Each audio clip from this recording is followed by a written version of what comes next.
Après le partenariat, les chiffres deviennent complètement fous. 4 ans après son lancement, l'IEP Limal comptait déjà plus de 500 000 adhérents répartis dans 127 pays. Une véritable multinationale. C'est comme si l'ensemble de la population d'une ville comme Toulouse en France avait investi dans ce nouveau système. Le Cameroun reste le cœur du phénomène avec 90 000 membres camerounais actifs en 2021. Mais tenez-vous bien, milieu d'année 2021, l'entreprise revendique 200 000 souscripteurs actifs avec un investissement moyen de 1 800 $ par personne. Millions de dollars collectés. Vous avez bien entendu, 365 millions de dollars. C'est l'équivalent du budget annuel de certains petits pays d'Afrique. Fort de ces chiffres, Global Investment Trading, la société mère qui promeut l'IEP Limal, estimait pouvoir atteindre une capitalisation 10 fois supérieure, donc ça signifie qu'elle visait le milliard de dollars de capitalisation. Une ambition démesurée qui semblait pourtant à portée de main pour Émile. Mais pour asseoir sa crédibilité,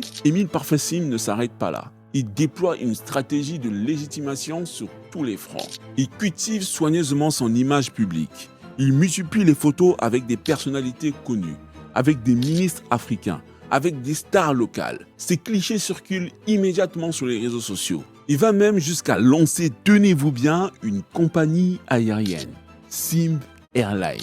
Il présente cette compagnie comme une fierté entrepreneuriale africaine. Des photos d'avions arborant le logo de l'IEP Limal circulent partout.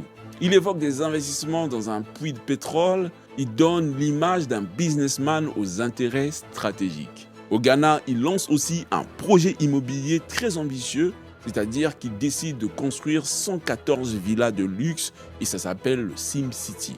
Belle avenue Accra. La première livraison a été faite. Vous voyez ce modèle de villa. Ce sont les villas de 5 chambres.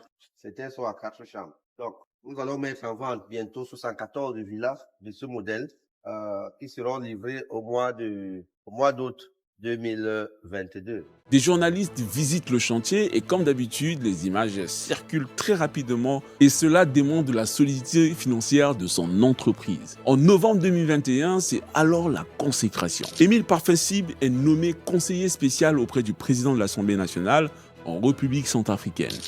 Il obtient même un passeport diplomatique. Cette nomination est présentée comme une reconnaissance officielle de son expertise. Toutes ces initiatives ont un seul but, faire oublier que derrière les promesses mirobolantes se cache un système sans agrément officiel des autorités de régulation. Parce que c'est ça la vérité.